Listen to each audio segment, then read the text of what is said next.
बिहार की राजनीति एक बार फिर करवट लेने को तैयार है। जैसे कि 2025 के विधानसभा चुनाव करीब आ रहे हैं, सियासी हलकों में चर्चाएं तेज हो गई हैं। नेताओं के कदम जमीन पर आगे बढ़ चुके हैं, रणनीतियां पक्की हो रही हैं।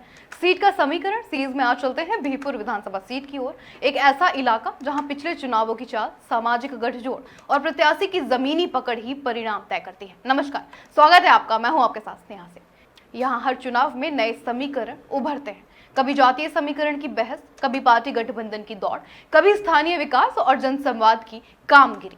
बिहपुर विधानसभा सीट आम श्रेणी यानी जनरल कैटेगरी की सीट है, यानी कोई आरक्षण इस सीट पर नहीं है। पर जातीय संतुलन, मतदाता संख्या, वोट प्रतिशत, ये सभी बेहद मायने रखते हैं। 2020 में भाजपा के कुमार शैलेंद्र ने आरजेडी के शैलेश कुमार को लगभग 6129 वोटों से हरा दिया था।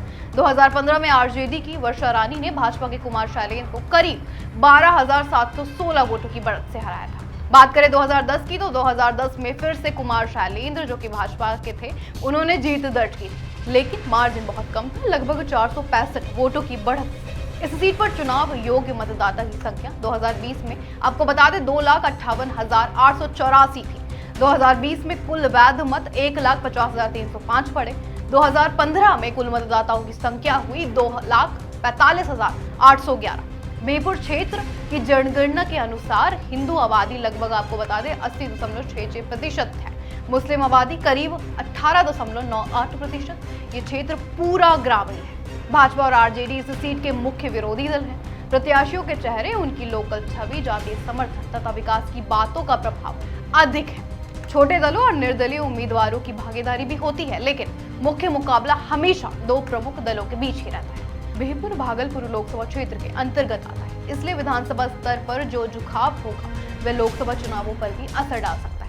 2025 में यदि मुस्लिम वोट एकजुटता दिखाएं और साथ में ओबीसी या अन्य पिछड़ी जातियों के वोट भी साथ हों, तो आरजेडी के लिए रास्ता बन सकता है। लेकिन भाजपा की यदि परंपरागत वोट बैंक मजबूत रहा और विकास काम की स्थिति अच्छी रही, तो वह बढ़त ले सकती है।